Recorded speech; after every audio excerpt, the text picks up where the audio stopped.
Hi, welcome to journalist YSR. So ఈ 2025 రబీ సీజన్కు సంబంధించి రైతు భరోసా ఇక ఇవ్వనట్టే నా అంటే రైతుల నుంచి ఇవ్వరు అనే సమాధానమే అత్యధికంగా వినిపిస్తుంది. ఎందుకంటే కాంగ్రెస్ ప్రభుత్వం రేవంత్ రెడ్డి నేపథ్యంలో ఏర్పడిన కాంగ్రెస్ ప్రభుత్వం ఏర్పడి 2 సంవత్సరాలు పూర్తయింది. కానీ ఈ 2 సంవత్సరాల్లో కేవలం 2 సార్లు మాత్రమే రైతు భరోసాకు సంబంధించి నిధులు విడుదల చేశారు. ఏదైతే 2023 తర్వాత డిసెంబర్లో ఒక విడత, 2025 ఏదైతే ఆగస్టులో ఒక విడత, 2 విడతలు మాత్రమే రైతు భరోసా నిధులను కాంగ్రెస్ ప్రభుత్వం విడుదల చేసింది. సో మొత్తంగా చూస్తే ఏదైతే 2018లో కేసీఆర్ ప్రభుత్వం అత్యంత ప్రతిష్టాత్మకంగా తీసుకొచ్చినటువంటి రైతు బంధును 2023 సంవత్సరంలో కాంగ్రెస్ ప్రభుత్వం పేరు మార్చి రైతు భరోసాగా పేరు మార్చింది. ఏదైతే కేసీఆర్ అందిస్తున్నటువంటి ఎకరానికి ఇస్తున్నటువంటి 5,000ను 7,500 రూపాయలకు పెంచుతామని తాము మేనిఫెస్టోలో ప్రకటించినప్పటికీ కూడా కేవలం ఏదైతే ఇంతకుముందు కేసీఆర్ 6,000 ఇస్తే ఇప్పుడు రేవంత్ రెడ్డి 1,000 పెంచి, కేసీఆర్ 5,000 ఇస్తే రేవంత్ రెడ్డి 1,000 పెంచి 6,000 రూపాయలు మాత్రమే ఇస్తున్నారు. ఏదైతే వాళ్ళు వాగ్దానం చేసినట్టుగా 7,500 అనేవి రైతులకు ఇవ్వడం లేదు. సో అట్లా కూడా ఏదైతే ఇస్తానటువంటి 6,000 కూడా మొదట్లో ఏదైతే కొంత సీలింగ్ ల్యాండ్ సీలింగ్ పెట్టి, సో గిన్నె ఎకరాలకు 5 ఎకరాలకు లేదంటే 10 ఎకరాలకు 15 ఎకరాలకు ఇస్తాం. గుట్ట అంటే గతంలో ఏదైతే కేసీఆర్ గుట్టలకు ఇచ్చారు, అదేవిధంగా రియల్ ఎస్టేట్ వెంచర్లకు, రోడ్లకు, వేరు వేరు వాటికి ఇచ్చారు. సో దుబారా చేశారు పెద్ద ఎత్తున అనేది అప్పట్లో కాంగ్రెస్ ప్రతిపక్షంలో ఉన్నప్పుడు విమర్శించింది. కానీ ఇప్పుడు అదే కాంగ్రెస్ పార్టీ అధికారంలో ఉంది. రైతు భరోసా అనేది రైతులకు పెట్టుబడి సాయంగా ప్రభుత్వం అందిస్తూ వస్తుంది. సో ఆ పెట్టుబడి డీజిల్ ఖర్చులకు కావచ్చు, లేదంటే యూరియా ఎరువులకు కావచ్చు, ఇక రైతు కూలీలకు సంబంధించి వాళ్ళ యొక్క కూలీలకు చెల్లించే విషయంలో కావచ్చు కొంత పెట్టుబడి సాయంగా ప్రభుత్వం అందిస్తూ వస్తుంది. కానీ ఇక్కడ దాదాపు 2 నెలల సమయం గడిచిపోయింది.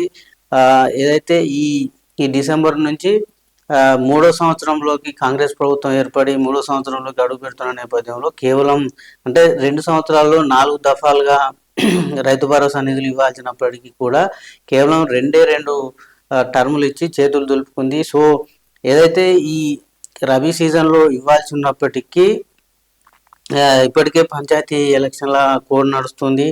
సో అంటే పంచాయతీ ఎలక్షన్లకు ముందే రైతు భరోసా నిధులు జమ చేస్తారు రైతుల ఖాతాల్లో అని అందరూ అనుకున్నారు. కానీ ఏదైతే ఇప్పుడు పంచాయతీ ఎలక్షన్లు కూడా ఈ డిసెంబర్తోనే అయిపోతున్నాయి. కాబట్టి ఇక రైతు భరోసా అనేది గవర్నమెంట్ సో ఇక అంటే ఈ రైతు భరోసా నిధులు ఇవ్వదా, మళ్ళీ నెక్స్ట్ వచ్చే సంవత్సరంలో కూడా ఒకే విడత ఇస్తారా అనే దాన్ని అయితే ఇటు రైతులు ఆందోళన వ్యక్తం చేస్తున్నారు.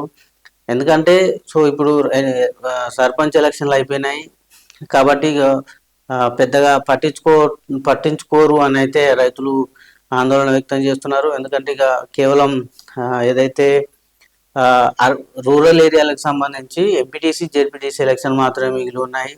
సో మేజర్గా పంచాయతీల్లో ఉన్నటువంటి గ్రామ పంచాయతీ ఎన్నికలు ఈ డిసెంబర్తోనే అయిపోతున్న నేపథ్యంలో రైతు భరోసా నిధులు అనేవి ప్రభుత్వం ఇవ్వకపోవచ్చు అనేది అయితే అటు ప్రతిపక్షాలు కూడా పెద్ద ఎత్తున డిమాండ్ చేస్తున్నాయి ఖచ్చితంగా రైతులకు. ఎందుకంటే సాధారణంగా నవంబర్ డిసెంబర్ నెలలోనే ఈ రబీ సీజన్ నాట్లు వేస్తారు. సో జనవరి అంటే సంక్రాంతికి లోపే మొత్తం నాట్లు కూడా కంప్లీట్ అయిపోతాయి.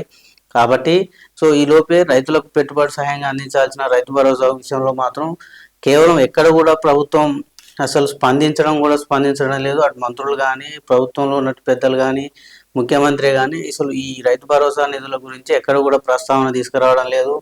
జస్ట్ ఏదో ఇప్పుడు ఈ సదస్సులు, ఈ ఎలక్షన్లు ఇవన్నీ హడావిడి చేస్తున్నారు తప్ప రైతులకు ఏదైతే ఆదుకోవాల్సిన పెట్టుబడి సాయం ఆదుకోవాల్సింది ఉంది.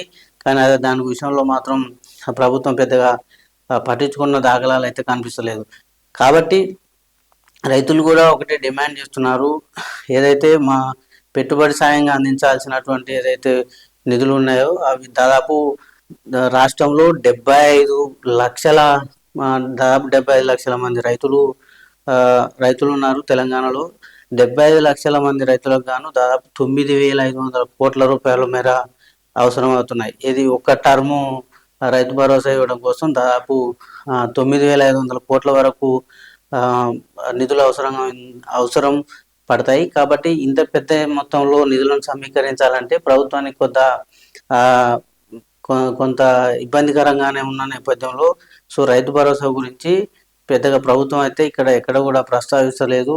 కాకపోతే కొంత ఇంటర్నల్గా తెలుస్తున్న విషయం ఏంటంటే, ఏదైతే శాటిలైట్ సర్వే నిర్వహించి ఏదైతే రైతు ఎంతవరకు పంట వేస్తాడో ఆ వేసిన పంటకు మాత్రమే రైతు భరోసా ఇవ్వాలని మరోసారి ప్రభుత్వం నిర్ణయించినట్టుగా తెలుస్తూ ఉంది. అంటే ఇప్పటికే సీలింగ్ పెట్టడం కోసం ఉపసంఘాన్ని ఏర్పాటు చేశారు. తర్వాత సీలింగ్ నిబంధనలు ఎత్తివేసి ప్రతి రైతుకు ప్రతి ఎకరానికి ఇస్తామని చెప్పారు. మళ్ళీ ఇప్పుడు శాటిలైట్ సర్వే అని చెప్తున్నారు. మొత్తంగా అసలు తెలంగాణలో రైతు భరోసా అనేది ఇస్తారా, ఇవ్వరా, ఇస్తే ఎప్పుడు ఇస్తారు అనేది రైతులు డిమాండ్ చేస్తూ ఉన్నారు పెద్ద ఎత్తున. ప్రభుత్వం కూడా ఈ విషయంలో ఒక స్పష్టత ఇవ్వాల్సి ఉంది. చూడాలి మరి రాబోయే ఈ ఎలక్షన్లు అయిపోయిన తర్వాత, ఇప్పుడు ప్రజెంట్ ఎలక్షన్ కోడ్ నడుస్తున్న నేపథ్యంలో ఎలక్షన్ కోడ్ అయిపోయిన తర్వాతనైనా రైతుల అకౌంట్లో భరోసా నిధులు జమ చేస్తారా, లేకపోతే ఇక ఈ రైతు భరోసాకి రామ్ రామ్ పలుకుతారా అనేది అయితే వేచి చూడాల్సి ఉంది.